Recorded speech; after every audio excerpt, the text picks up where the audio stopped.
Shalom. Kita dari Youth Revival Center. Kembali lagi kita bertemu di ibadah yang kita tunggu, ibadah Youth Revival Center. Saat ini kita mau datang kepada Tuhan. Kita mau siapkan hati kita di hadapan Tuhan. Terima kasih Tuhan Yesus yang baik. Terima kasih Tuhan buat kebaikan lepas kebaikan-Mu di kehidupan kami Bapa. Saat ini kami datang ingin memuji menyembah nama-Mu Tuhan. Kami datang dengan kesungguhan hati kami, kiranya Engkau hadir dalam hidup kami Tuhan. Terima kasih Tuhan Yesus yang baik. Mari kita sama-sama naikkan pujian kita di hadapan Tuhan, Allah yang setia. Yesus Kau telah memulai. Haleluya Tuhan Yesus. Haleluya Yesus.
firman Tuhan.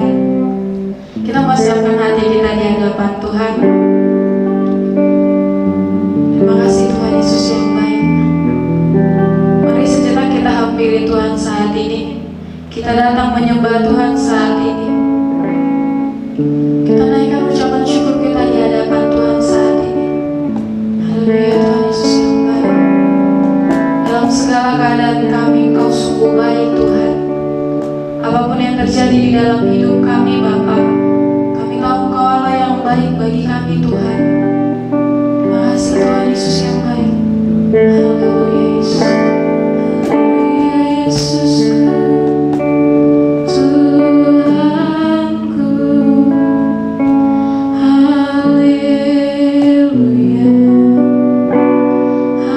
Haleluya Yesus. Terima kasih. Syukur bagimu. Terima kasih. Haleluya Yesusku. Kau Allah yang hidup Tuhan. Segala sembah, segala puji bagimu. Sorak kemuliaan Tuhan. Haleluya Yesus. Haleluya. Takkan pernah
ini kami siap untuk mendengarkan firman Tuhan.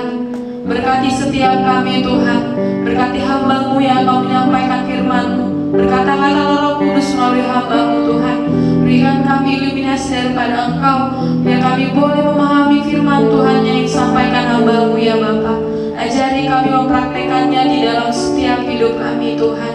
Terima kasih Tuhan Yesus yang baik. Terima kasih Tuhan Yesus yang baik. Hanya di dalam nama Tuhan Yesus kami percaya. Hanya di dalam nama Tuhan Yesus kami berdoa. Amin. Shalom teman-teman, Sobat JRC dimanapun berada, kiranya Tuhan akan memberkati, memberikan kekuatan. Kiranya di tengah pandemi corona ini semakin beri kesatuan untuk keluarga, semakin berkeluarga dengan Tuhan. Nah, sebelum saya menyampaikan renungan, mari kita berdoa bersama-sama. Tuhan Yesus, kami datang padamu Bapa, mengucap syukur Tuhan memberkati ibadah kami Bapa.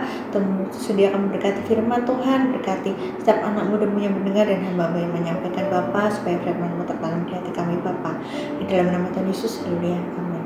Nah teman-teman, kita mau berbicara tentang dewasa rohani. Kemarin sudah dibahas sama Mas Satria tentang pendewasaan. Sebuah kedewasaan bukan hanya berdasarkan umur ya teman-teman, tapi berdasarkan sesuatu tindakan kita menyikapi segala sesuatunya. Nah, di dalam Alkitab kita mau baca tentang dewasa rohani ini teman-teman dalam Efesus 4 ayat 13. Sampai kita semua telah mencapai kesatuan iman dan pengetahuan yang benar tentang anak Allah, pendewasaan penuh dan tingkat pertumbuhan yang sesuai dengan kepenuhan Kristus. Nah, di sini Tuhan meminta kita juga untuk bertumbuh dewasa. Ya, bertumbuh dewasa dalam menyikapi dan segala sesuatunya. Dan di sini saya membagikan 5 hal penting teman-teman harus diingat. Yaitu yang pertama adalah kita bergaul karib dan penuh dengan Roh Kudus. Untuk yang kedua adalah kita harus menjadi manusia baru. Untuk yang kita berbuah. Untuk yang keempat kita harus bersaksi. Untuk yang terakhir kita harus setia dalam perkara yang kecil. Untuk yang pertama bergaul karib dengan Allah dan penuh dengan Roh Kudus. Kita tahu ya, kita harus berdoa, kita harus membangun hubungan dengan Allah. Untuk ayatnya mari kita baca di dalam Ibrani 9 ayat 13-14. Sebab jika darah domba jantan dan domba lembu jantan dan percikan abu lembu muda menguduskan mereka yang najis sehingga mereka disucikan secara lahiriah, betapa lebihnya darah Kristus yang oleh Roh yang kekal telah mempersembahkan dirinya sendiri kepada Allah sebagai persembahan yang tak bercacat, akan menyucikan hati nurani kita dari perbuatan-perbuatan yang sia-sia supaya kita dapat beribadah kepada Allah yang hidup. Nah, di sini kita harus benar-benar menghargakan pengorbanan Tuhan Yesus, karena dengan pengorbanan Tuhan Yesus kita bisa beribadah kepada Allah. Kita baca lagi untuk di Efesus 4 ayat 17 sampai 19.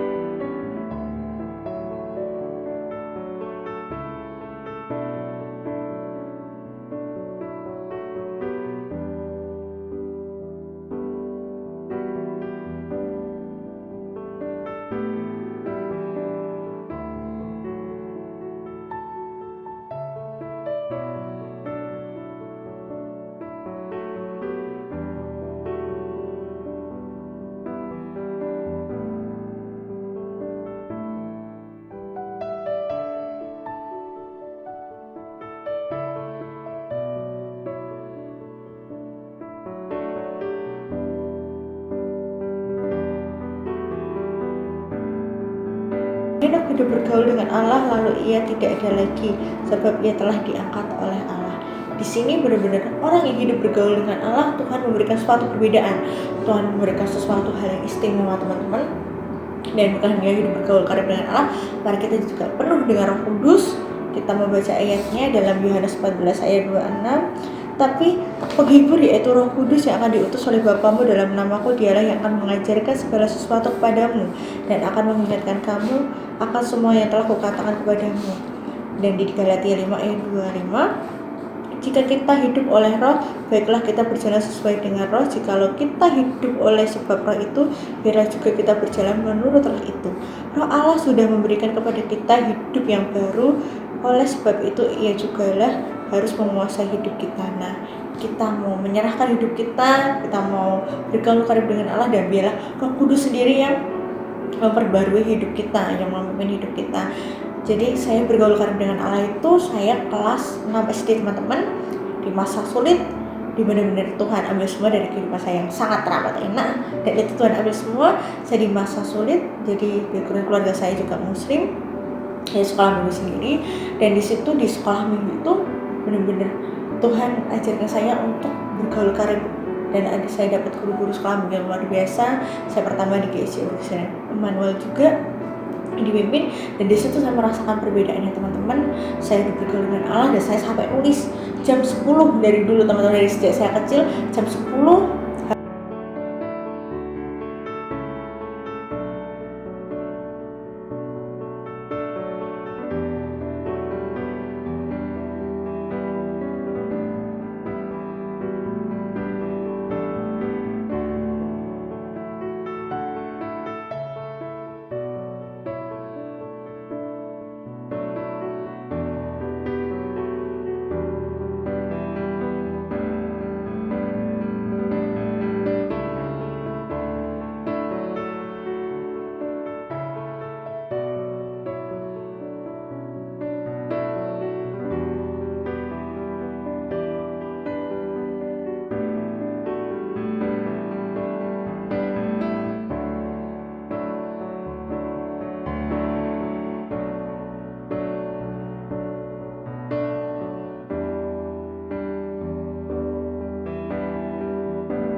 Nah, untuk poin yang kedua itu tentang perkataan.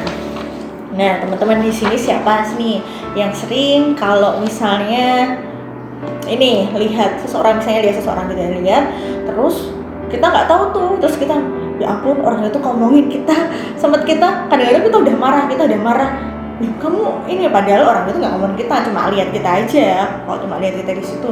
Dan kadang-kadang mungkin kita diomongin tentang sesuatu hal A tapi kita langsung marah. Nah teman-teman, kita harus jaga perkataan kita ya. Yuk kita baca di Efesus 4 ayat 25 sampai 31. Oke, saya akan bacakan. Karena itu buanglah dusta dan berkatalah benar seorang kepada yang lain, karena kita adalah sesama anggota. Apabila kamu menjadi marah, janganlah kamu berbuat dosa, janganlah matahari terbenam sebelum padam amarahmu. Janganlah ada perkataan kotor keluar dari mulutmu, tetapi pakailah perkataan yang baik untuk membangun di mana perlu, supaya mereka yang mendengarnya beroleh kasih karunia.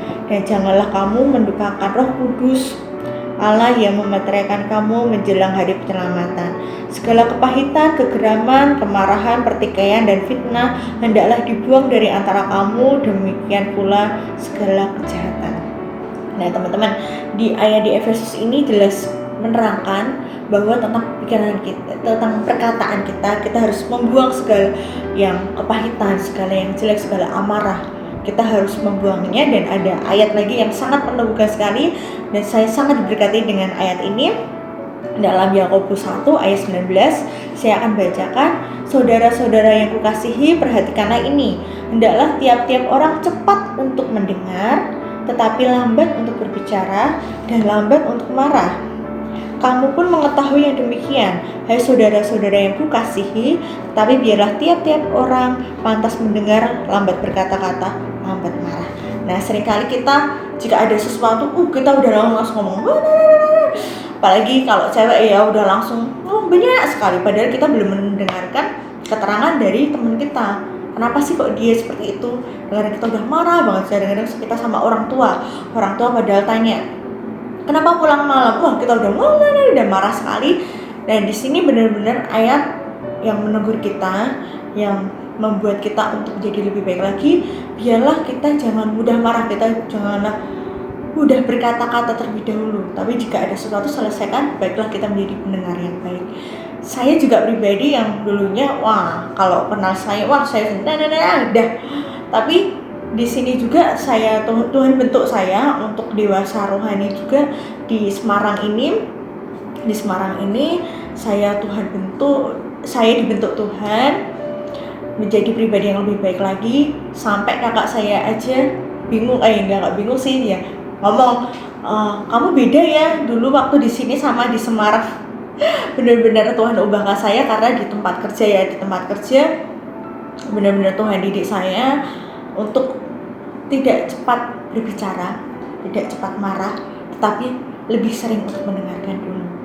Di situ Tuhan didik saya di sini. Mungkin di dalam hati bergejolak ya teman-teman, apalagi yang biasanya suka ngomongnya ngomong langsung, bergejolak ya teman-teman. Tapi sewaktu kita menerapkan firman ini masuk di dalam pimpinan Roh Kudus, kita minta pimpinan Tuhan. Jadi kalau sewaktu kadang-kadang saya udah jengkel, saya marah, saya tipe ke orang yang kalau marah langsung ngomong apa yang saya jengkel, yang saya sebelin. Kadang-kadang sebelum itu saya berdoa, saya minta Roh Kudus untuk memimpin hidup saya, untuk memimpin hati saya, supaya tidak meluap-luap amarahnya. Karena di sini kan juga terdapat ya, kita baca lagi, ini hal yang sangat penting di dalam ayat Efesus 4 ayat 29. Janganlah ada perkataan kotor keluar dari mulutmu, tetapi pakailah perkataan yang baik untuk membangun di mana perlu, supaya mereka yang mendengarnya beroleh kasih karunia. Sehingga saya juga kalau mau berkata-kata, saya selalu berdoa, minta Roh Kudus pimpin, supaya apa yang saya katakan bisa menjadi berkat, bukan menjadi kebencian atau menjadi kemarahan untuk teman saya yang saya ajak bicara ataupun yang lain. Benar-benar kita harus hati-hati dalam berkata-kata. Karena apa teman-teman? Kalau kita berkata-kata misalnya menyakiti hati orang, seperti hanya ada ilustrasi kertas kalau kita gini ya, itu kan akan meninggalkan bekas. Dan kalau orang yang tidak di dalam Tuhan atau orang yang sulit mengampuni, itu akan menjadi luka bagi orang tersebut. Jadi kita mau menjadi berkat, anak-anak muda menjadi berkat. Tentang perbuatan, nah teman-teman bisa dibuka Alkitabnya dalam Efesus 4 pasalnya 4 ayat 27-28. Dan janganlah beri kesempatan kepada iblis.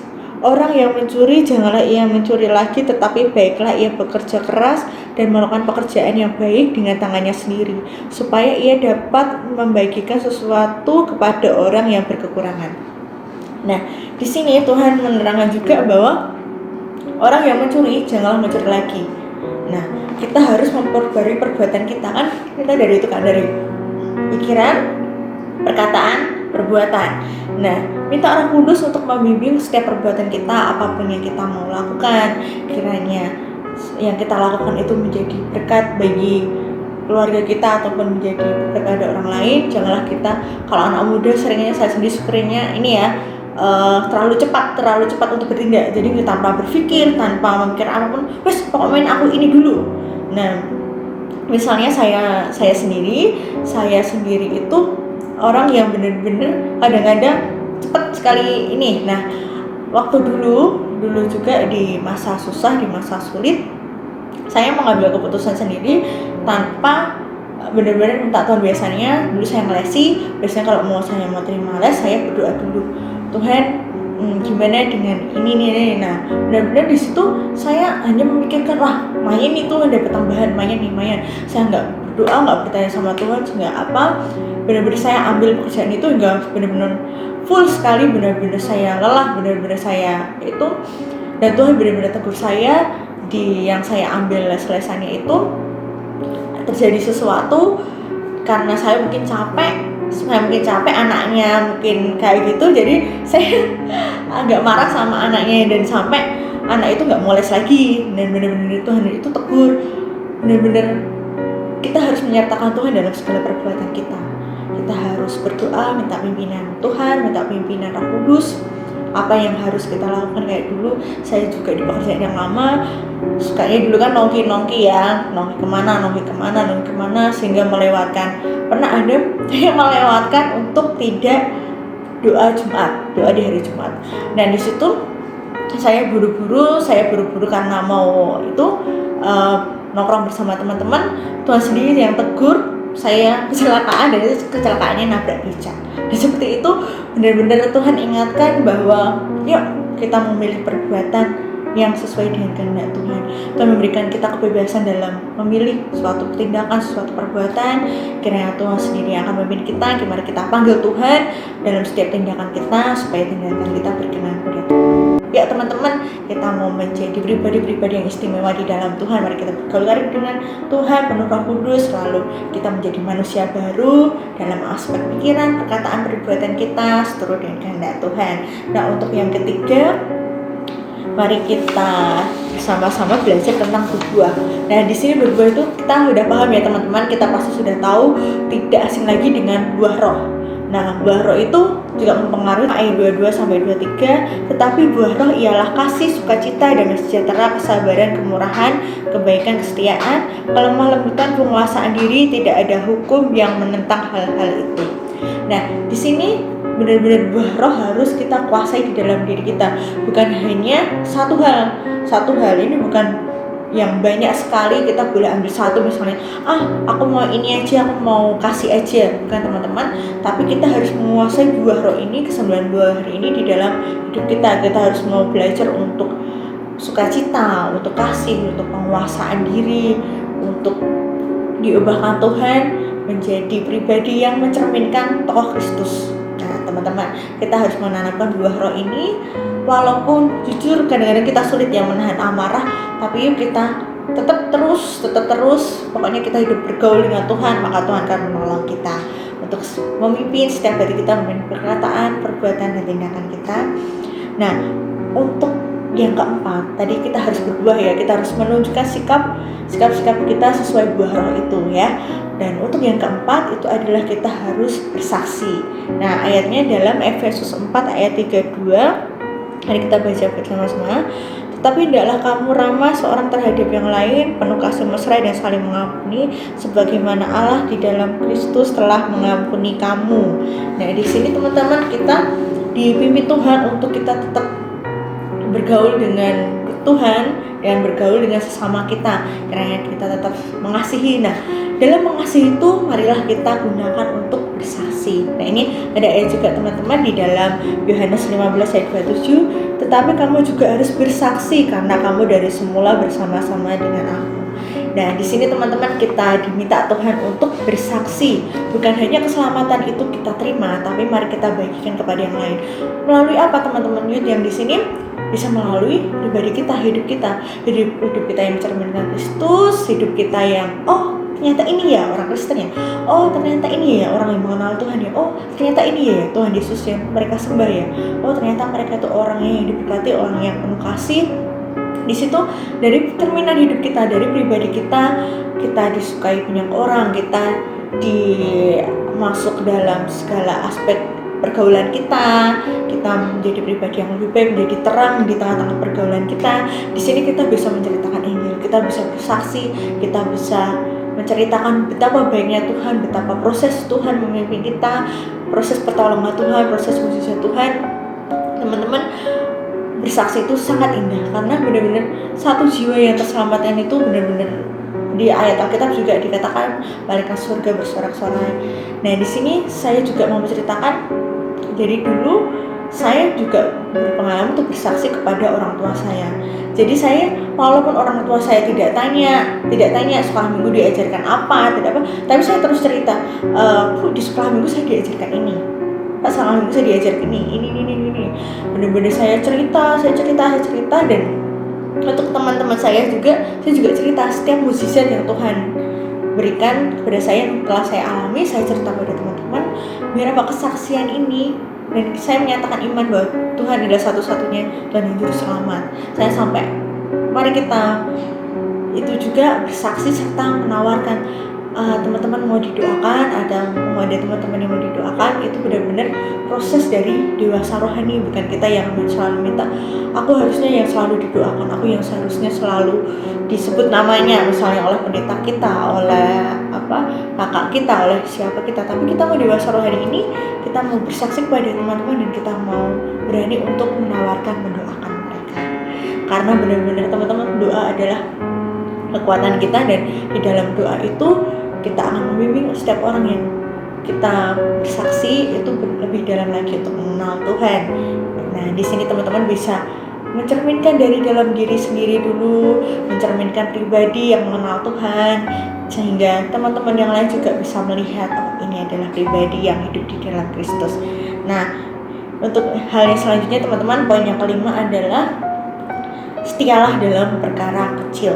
Dalam proses dewasa rohani ini, seringkali kita anak muda, loh kok aku cuma dikasih ini, kepercayaan ini, kok aku cuma dikasih misalnya di pekerjaan atau di apa, kok aku cuma disuruh input di Excel aja, kok aku nggak dikasih pekerjaan yang lain, misalnya di pelayanan, kok aku cuma dikasih di ASR aja. Nah, di sini Tuhan minta kita benar-benar setia dalam perkara yang kecil. Karena apa? Dalam kesetiaan kita, dalam perbuatan kita, dalam setiap hal dari perkara yang kecil kita melakukan yang terbaik, Tuhan akan berani mempercayakan perkara yang besar kepada kita. Jika kita dalam perkara yang kecil itu susah, dalam perkara yang kecil itu masih tidak bisa mengatasi, bagaimana kita dipercayakan Tuhan untuk perkara yang besar. Nah, ini kita membaca ayatnya dalam Lukas 16 ayat 10. Barang siapa setia dalam perkara-perkara kecil, ia setia juga dalam perkara-perkara besar. Dan barang siapa tidak benar di dalam perkara-perkara kecil, ia tidak benar juga dalam perkara-perkara besar. Siapapun yang setia dalam hal-hal yang kecil, ia juga setia dalam hal-hal yang besar. Nah, di sini Tuhan juga terangkan bahwa kita harus setia dalam perkara kecil, karena dari perkara kecil itu Tuhan akan percayakan perkara yang besar. Kita baca lagi ya teman-teman di Mazmur 37 ayat 3-5. Percayalah kepada Tuhan dan lakukanlah yang baik, diamlah di negeri dan berlakulah setia, dan bergembiralah karena Tuhan, maka Ia akan memberikan kepadamu apa yang diinginkan hatimu. Serahkanlah hidupmu kepada Tuhan dan percayalah kepadanya, dan Ia akan bertindak. Jadi kita harus melakukan hal yang terbaik. Kita harus lakukan porsi kita harus lakukan yang terbaik dalam pekerjaan-pekerjaan kita. Misalnya kita dipercayakan Tuhan untuk masih bersekolah, mari kita melakukan itu dengan yang terbaik. Saya juga mau bersaksi juga ini. Dulu waktu saya ngelesi itu cuma satu orang aja, itu karena diminta. Benar-benar satu orang itu ngelesi. Saya benar-benar minta sama Tuhan berkati les-lesanku. Saya berdoa untuk anak yang saya lesi ini, dan benar-benar Tuhan tolong. Saya padahal nggak pernah promosi ya, saya ngelesi ini nggak ada pernah. Benar-benar Tuhan tolong, ada yang saya, ada yang minta les. Benar-benar saya setia dalam hal itu, dan Tuhan benar-benar berikan lipat gandaan. Benar-benar Tuhan memberkati les-lesan saya menjadi les-lesan yang lumayan besar yang anak-anak yang saya lesi. Benar-benar teman-teman, setialah lakukan yang terbaik untuk segala sesuatu yang Tuhan sudah percayakan. Tuhan, mari persiapkan yang terbaik sehingga nanti Tuhan yang akan menolong. Di sini ayatnya teman-teman yang benar-benar menyentuh, benar-benar ini ya, Tuhan berbicara di ayat 37 ayat 3, percayalah kepada Tuhan dan lakukanlah yang baik. Jadi benar-benar teman-teman, mari lakukan yang baik, diamlah di negeri dan berlakulah setia dan bergembiralah karena Tuhan. Jadi bergembira di dalam Tuhan, janganlah kita bersungut-sungut kita diberikan perkara yang kecil. Ya ampun Tuhan, ini aja anak misalnya nih, anak SMP bisa ngerjain, aku aja masa kayak gini suka ngerjain ini. Nah sekali itu jangan kita bersungut-sungut, tapi kita tetap bersuka cita, kita tetap setia dalam perkara itu. Nah di sini Tuhan bilang, maka Ia akan memberikan kepadamu apa yang diinginkan hatimu. Tuhan tahu kok, Tuhan tahu kerinduan kita, Tuhan tahu apa yang diinginkan kita. Mari kita lakukan yang terbaik di dalam Tuhan. Mari kita benar-benar menyerahkan diri yang terbaik. Jadi teman-teman, saya juga menutup renungan ini dengan kesaksian saya. Jadi keinginan saya tinggal di Semarang, saya ingin mempunyai keluarga benar-benar saya ingin menemukan keluarga teman-teman. Dan di situ saya udah ngekos, saya udah hampir 3 tahun di sini. Saya 2 tahun, terus saya merasakan hal-hal yang biasa gitu, saya rindu sekali. Saya berdoa, saya minta sama Tuhan, dan puji Tuhan saya di sini, saya sudah ditempatkan Tuhan di tengah-tengah keluarga yang benar-benar sangat mengasihi saya, yang benar-benar saya sangat diberkati, yang benar-benar menganggap saya seperti anaknya sendiri, sampai saya benar-benar ya ampun Tuhan Yesus baik, Tuhan Yesus sangat baik. Di sini saya bukan hanya diberikan keluarga yang tinggal bersama saya di kantor juga diberikan keluarga yang benar-benar care, benar-benar peduli dengan saya, benar-benar mendukung saya dalam doa juga. Benar-benar proses yang saya alami dari perda sebelumnya sampai di sini tuh benar-benar suatu mukjizat teman-teman. Jadi tetap andalkan Tuhan terus. Jadi jangan lupa ya teman-teman, tadi ada 5 ya teman-teman. Yang pertama adalah bergaul karib dan penuh dengan Roh Kudus. Yang kedua menjadi manusia baru. Terus yang ketiga kita harus berbuah, kita harus menunjukkan bahwa kita berbuah di dalam Tuhan. Terus yang keempat kita mau bersaksi. Jadi jangan biarkan keselamatan itu hanya kita nikmati saja, tapi mau kita saksikan kepada yang lain. Terus yang kelima, setia dalam perkara kecil. Oke teman-teman, itu renungan yang bisa saya bagikan pada saat ini. Dan ada satu tokoh Alkitab yang ditaruhkan Tuhan seperti Yusuf. Yusuf itu Tuhan taruhkan ini, benar-benar Tuhan tolong, Tuhan taruhkan. Dia tidak pernah komplain sama Tuhan. Dari prosesnya dia dibuang, terus dijual ke Potifar, terus dia di penjara, dia benar-benar setia dalam perkaranya. Dia menjadi bekerja di rumah Potifar dengan yang terbaik, di penjara dia terbaik. Akhirnya dia mengangkat dia. Dan akhirnya Tuhan mengangkat Yusuf teman-teman. Jadi teman-teman tetap menjadi pemuda yang luar biasa, pemuda yang diberkati Tuhan, pemuda yang takut dengan Tuhan ya. Yuk mari kita tutup untuk ibadah Yud ini di dalam doa. Mari kita berdoa. Bapak terima kasih Tuhan Yesus atas penyertaan Tuhan, atas pertolongan Tuhan. Tuhan telah memberkati setiap firman Tuhan. Bila setiap firman Tuhan tertanam di hati kami Bapak, kami bisa melaksanakannya Bapak. Kami serahkan Tuhan. Waktu selanjutnya Tuhan berkati anak-anak muda-mu Tuhan dimanapun berada, berkati yang mencari sekolah Tuhan, berkati yang mencari pekerjaan Tuhan, berkati yang sedang bekerja Tuhan, Tuhan sediakan tolong, Tuhan sediakan memberkati Bapa. Hanya di dalam nama Tuhan Yesus Bapa kami serahkan keluarga kami ke dalam tangan-Mu. Tuhan berkati juga Tuhan seluruh Yud Tuhan dimanapun berada, keluarga YRC dimanapun berada, Tuhan sediakan tolong. Hanya di dalam nama Tuhan Yesus kita sudah berdoa dan mengucap syukur. Mari kita tutup dengan doa Bapa kami. Bapa kami yang di surga, dikuduskanlah nama-Mu, datanglah kerajaan-Mu, jadilah kehendak-Mu di bumi seperti di surga. Berikanlah kami pada hari ini makan kami secukupnya, dan ampunilah kami kesalahan kami, dan kami juga mengampuni orang yang bersalah pada kami, dan janganlah membawa kami dalam pencobaan, tapi lepaskanlah kami daripada yang jahat, karena Engkau lah punya kerajaan, kuasa, dan kemuliaan sampai selama-lamanya. Di dalam nama Tuhan Yesus, amin. Sampai jumpa teman-teman. Tuhan Yesus berkati.